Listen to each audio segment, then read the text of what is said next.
Behind me is a white oak tree. It's one of the strongest trees, but according to Brian, after the tornado, it's pretty much like toothpicks now. It's a beautiful and sunny day here at Finley Park. Temperatures are in the mid-50s with a slight breeze. I'll tell you why you should grab your sunglasses coming up next. Here at Williams-Brice Stadium, the Gamecocks hosted their NFL Pro Day. NFL Pro Day is a day where college athletes are able to showcase their talents by going through a range of different drills while NFL scouts sit on the sidelines and evaluate their performances. Today it is extremely windy. Tomorrow we will have some rain moving in, coming our way, and on the weekends temperature will begin to drop. I'll have more coming up, the 5-day forecast. Although the women's basketball team season just ended, Dawn Staley says she is looking forward to next season already with hopes to continue growing as a team.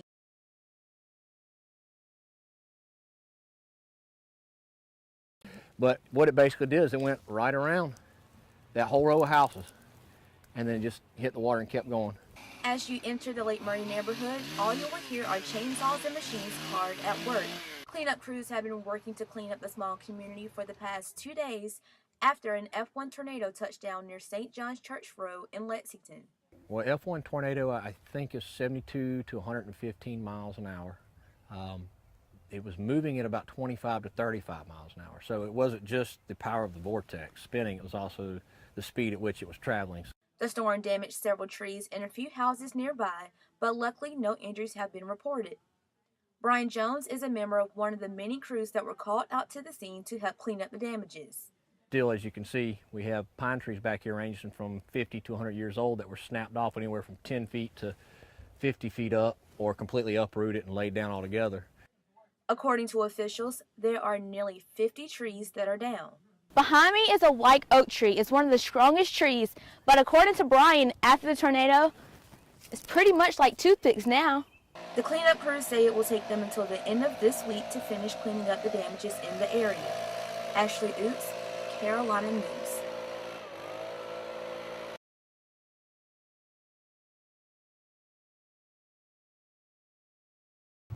Valuable time is wasted during an emergency call when ambulances have to switch out adult medication to treat a child.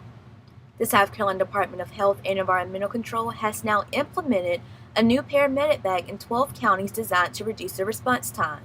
The purpose of this bag is basically to create less stress for paramedic when they're running an emergency call.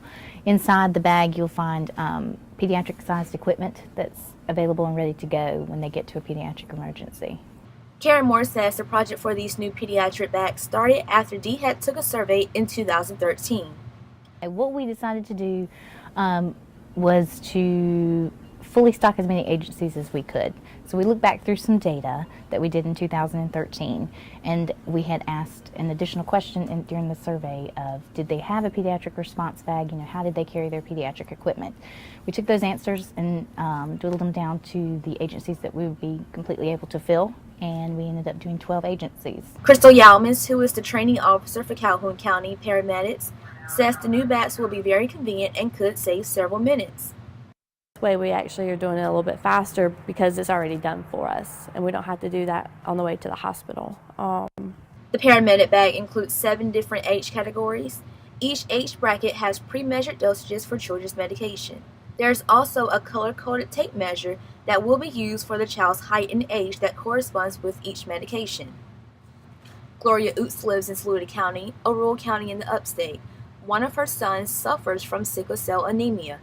During his childhood, Gloria says she had to call the EMS several times for his illness. Luckily, her son was treated properly. Anything that, and like I said, for a sickle cell patient, most of the time they're in a lot of pain. So anything that can bring about comfort for them as quickly as possible, I'm for it.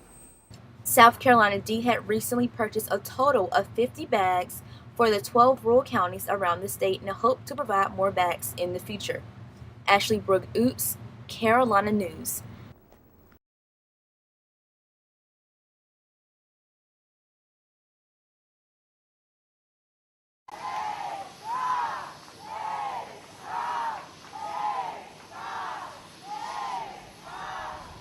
The USC women's basketball team arrived back in Columbia Monday afternoon after being defeated by Notre Dame in the semifinals of the NCAA tournament.